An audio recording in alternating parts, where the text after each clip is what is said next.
Okay, this is going to be a real quick impromptu video. Mountain riding after a rainstorm and driving by a stump like that.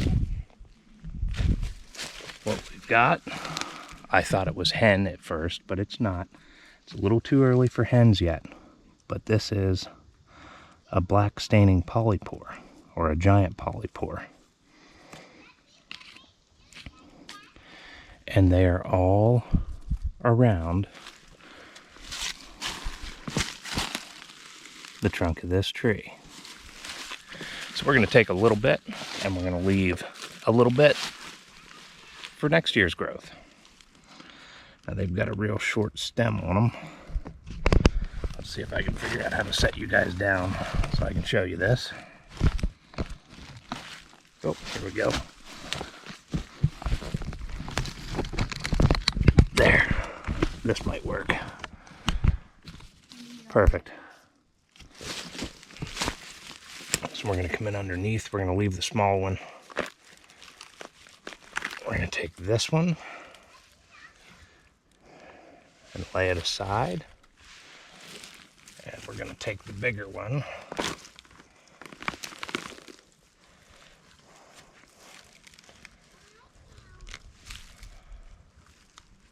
and get it up out of there.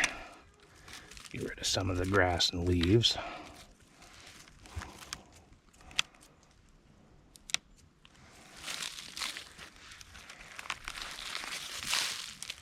And get rid of a lot of the dirt. Just peel that off. We'll clean this up a little better at home. For now, we just want to get rid of as much of the dirt as we can. Got one big one, one medium-sized one. We're going to leave the little one. And over along the back side, there's another small one. We'll leave that other small one in case somebody else happens to see it. All right, we're back on the blacktop. We were over here the other day and actually found a whole bunch of mushrooms. So we're gonna pull back off the road onto the trail. And here we go. Now this gets dicey, but we've got a Jeep, so we're locking her into 4 low.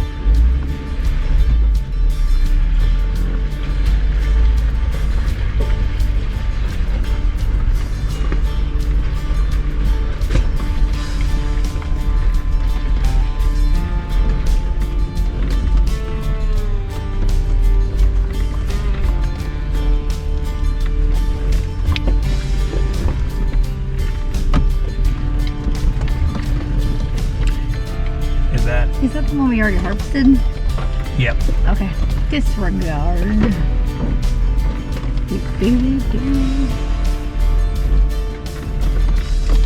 So. Yeah, because it was right there.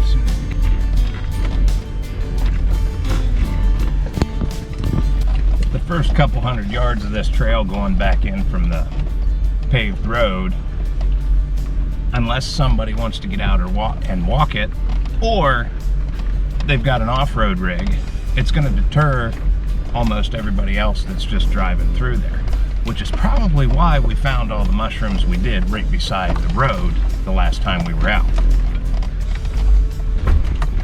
And it's been raining off and on the last couple days, and we've been seeing a lot of mushroom sign in places that we weren't seeing any before.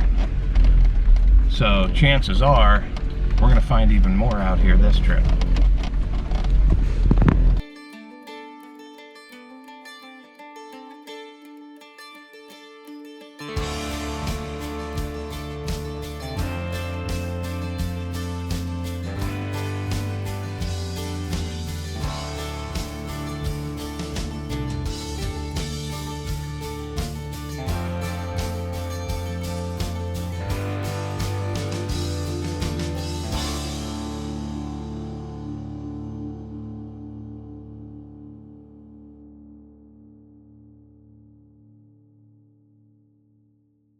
Stopped to check a mushroom in front of the trail, and right on the trail are black trumpets.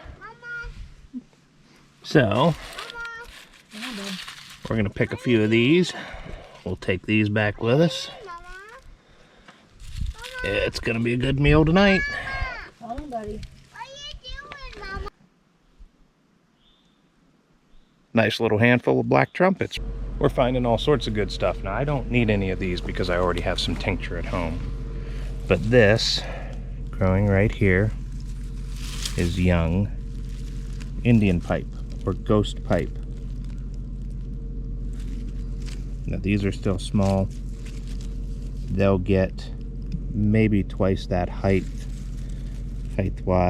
about 2.5, 3 inches.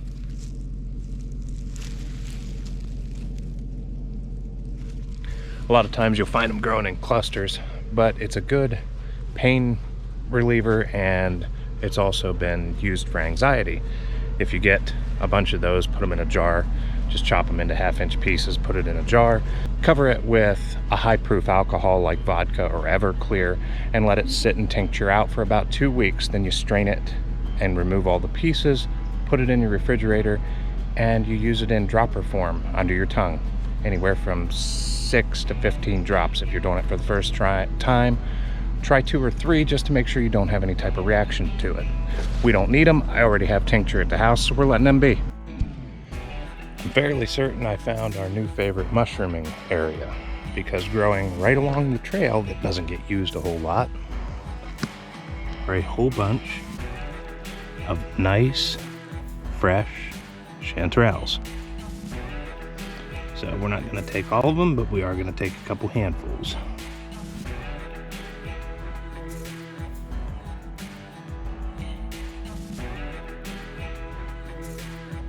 Definitely going to take the ones that would get run over if somebody came up through here.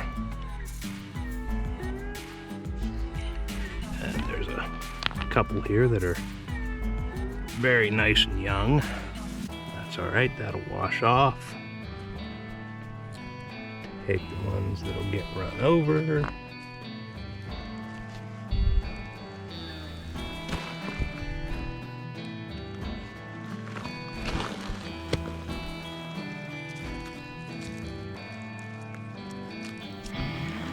So there's a nice little handful, and right off to the side there's some more starting. I don't see any more down in through the woods. There are some other mushrooms right down in through here that are not edible, at least not that I know of. A couple growing here and there back out through the woods. But I do believe I found my new favorite mushroom foraging spot.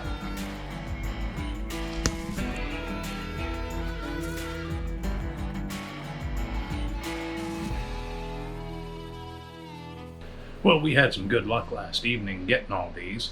We got a good mess of black trumpets and a nice amount of chanterelles. We also found some false chanterelles. Now, with any of these, to make sure that you don't have jack-o'-lanterns, take them into a dark room and look at them. If they glow in the dark, you have jack-o'-lanterns. Do not eat those. Now, what we're going to do to get the chanterelles and the black trumpets cleaned up is I've got a colander on one side of the sink. We're just going to run some water real easy. Now, with a lot of cultivated mushrooms, you don't want to use water. You want to either rub them off with a damp cloth or just wipe them off with a soft brush. A wild mushroom's a little bit hardier and they don't break and soak up as much water as easy.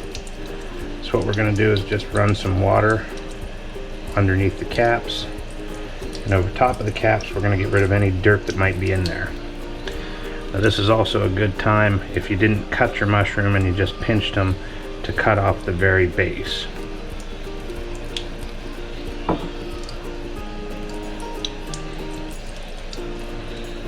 Once you get it rinsed off, just pop it right in your colander to let it drain.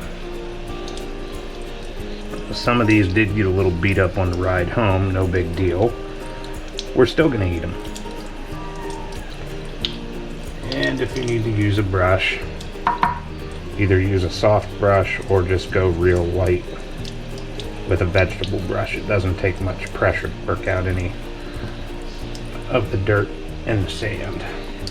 Another way to clean these, if you're going to clean a massive amount of chanterelles, is to get a bucket. Put it about half full of chanterelles, fill it up with water, just give them a nice little agitation, not anything hard or fast. Just agitate them a little bit. Anything that floats to the surface, pour off, and that'll loosen a lot of it up, and then you can run them under running water and finish it off. Now with the black trumpets, we're going to do the same thing.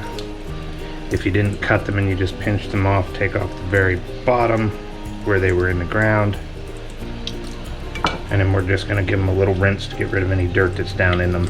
A lot of black trumpets, if you notice, are hollow down in, and they will hold grit. So get down in there and just gently rinse any grit out of them. And then pop them in your colander and let them dry. Once you're done washing them all and they're all drained out in your colander, spread them out on a cloth towel or a paper towel if you prefer, but you guys know that have been watching my channel for a long time, I never use paper towels. I'm going to spread them out on a nice cotton dish towel and let them dry that way. Once we get them all washed, we'll just lay them out on a towel and let them dry.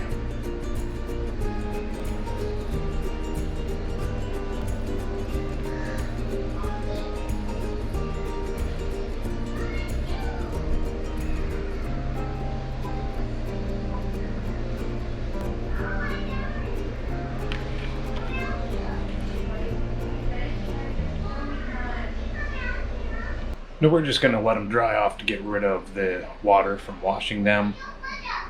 Most of the time with chanterelles and black trumpets, I don't store them. We just eat them fresh, and that's what we're doing tonight with them.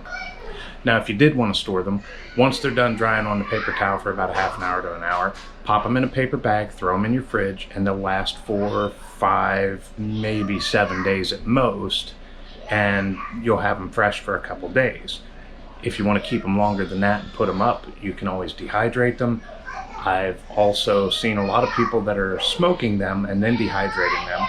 And you can actually find those for sale online, smoked and dried, or smoked, dried, and powdered. Now I'm not gonna lie, I got super excited when I saw this on that stump as we were driving by. I honestly thought it was a hen of the woods. A lot of guys do that, but then it hit me, it's still too early for them. So, with this giant polypore or black staining polypore, what we're going to do with it is we're going to get rid of some of the black that's up on top here. We're going to cut around the edges and take the tender pieces to fry up a little bit tonight and try them. And then we're going to go down in and cut some of the others off. I'm going to pop them in the dehydrator and dry them out. We're going to get them completely dry and then powder them down. And what you do with that powder then, you can use it for a soup base, you can use it for a gravy base, use it for risottos, use it for gravies, use it for ramen noodles to give yourself a nice mushroom flavor. When you're doing that, it's a half a tablespoon to 1 tablespoon for a stronger flavor per cup of water.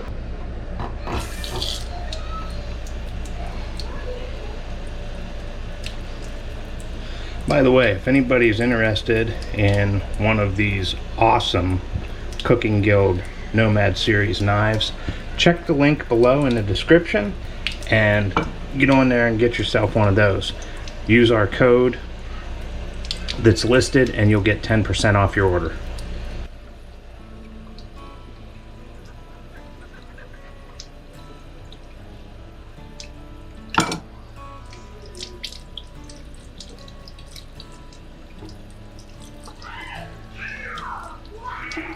Now I'm going to cut these into basically julienne strips and saute them up in butter.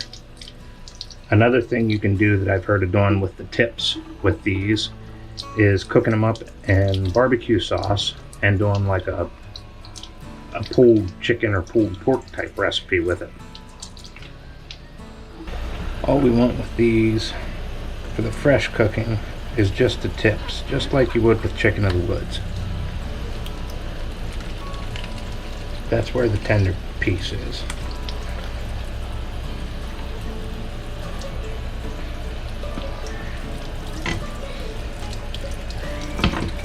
got some for sauteing. Spread those out on the towel. And the rest, we're going to turn into dehydrated powder.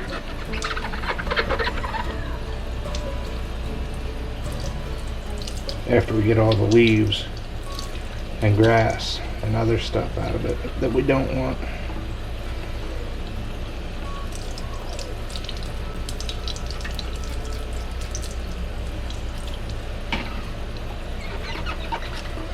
Now I'm not going to get down in and take the older, really woody pieces.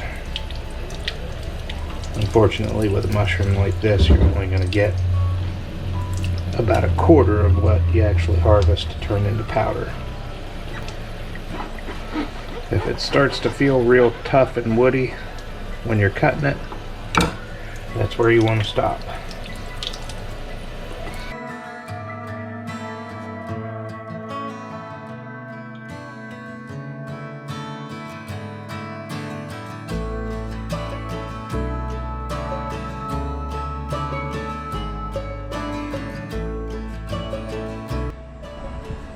So, that's tray number 5. Got a chunk of aluminum foil, piece of natural charcoal.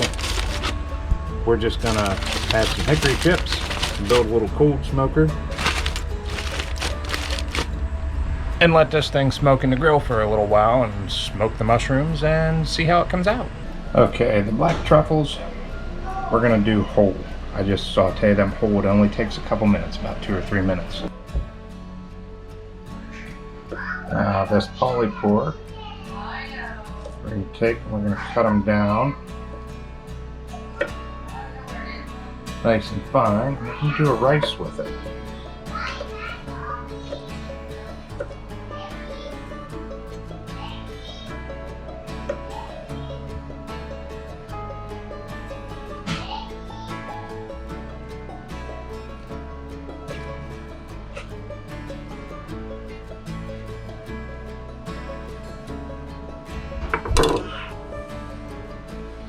There we got those all nice and chopped up.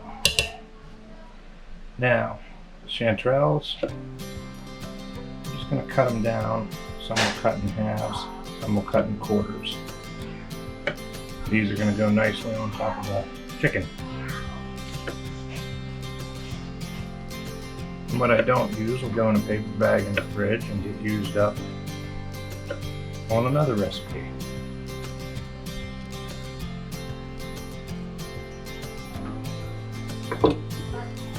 Now we're going to take not that much butter and get that going around. If you want to keep your butter from burning, just hit it with a little splash of olive oil. Doesn't take much.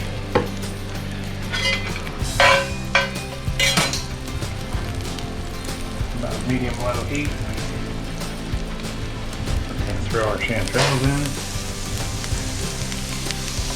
Medium low, cook off a lot of the moisture while they cook down.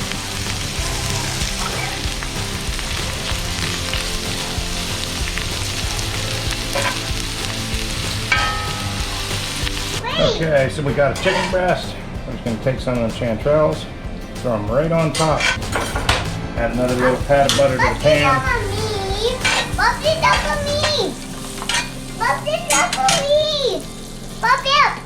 And throw our black trumpets in. Do it. So these only take about 3 or 4 minutes to cook up.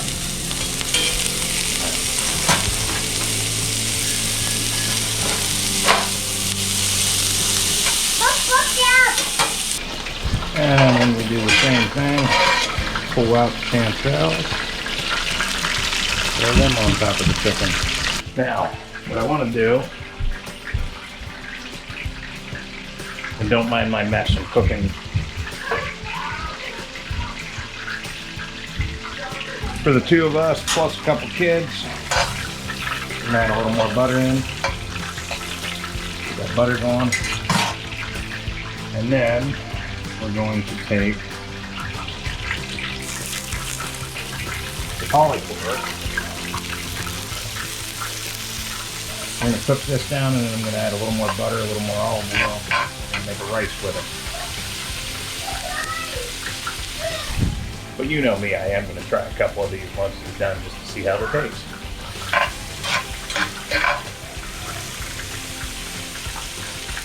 Okay, these are cooked down. Let's try them.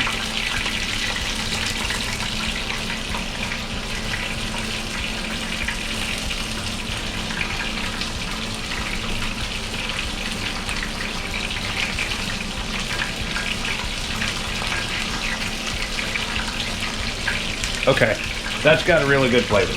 So, now on with the rest of that. We got a cup of parboiled rice we're going to stir in there. I may add a little more.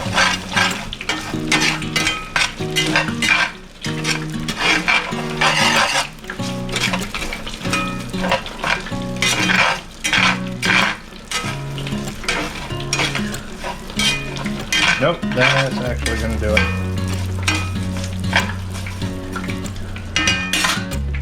And we'll hit it. 2 cups of liquid.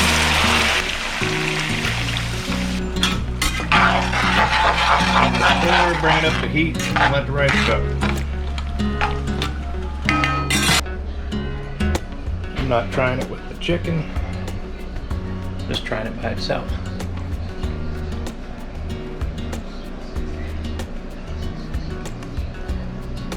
The chanterelles are perfect.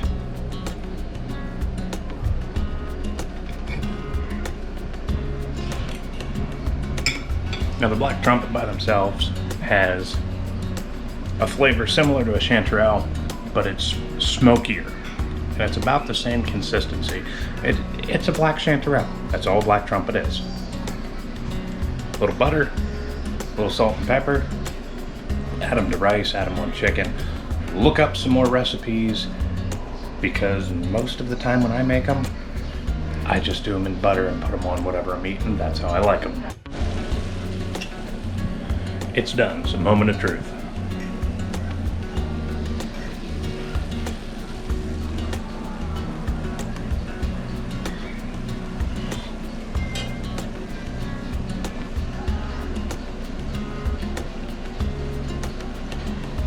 It's a little bit different mushroom flavor like that.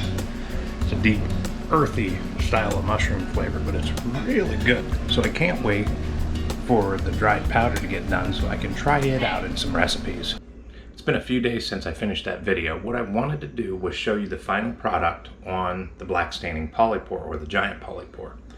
Now I took 4 trays in the dehydrator of cut down mushroom and dehydrated it down for about 2 days at, I believe the setting was 94 degrees. I wanted it somewhere between 90 and 100 degrees to dehydrate it. Got it bone dry, and then all I did was took the pieces and put them in a bullet blender with the spice grinder blade and ground it down to a fine powder. Now, it gave a pretty good jar of that powder. It's a nice deep brown color. Now all I did was boil 2 cups of water and added a tablespoon of the powder into the water, dropped it down to a simmer, left it simmer for a minute or 2 just to release all its flavorful goodness. Took it back up to a boil, shut it off, added some rice noodles, and let the rice noodles soak up all that wonderful goodness. It has a very deep, earthy, rich flavor. It's an umami style of flavor. It is extremely good. I plan on using it for rice, also for some ramen, just for a little bit of different flavor. And I will definitely be putting it in rice noodles again. It would be good with soba noodles, and I'm sure I'm gonna find a whole lot of other uses for it. It would be perfect to take along in dehydrated backpacking meals for a nice flavorful meal there. That's all I've got for you today. Drop a comment down below. Let us know if you've done any foraging, what you found, what you've cooked. If you happen to be in Pennsylvania, right now is a great time to get out in the woods and do some mushroom foraging. Make sure you hit that subscribe button. Stay tuned for all our future outdoor content. We've got a lot more stuff planned and coming your way. And we'll see you on the next one.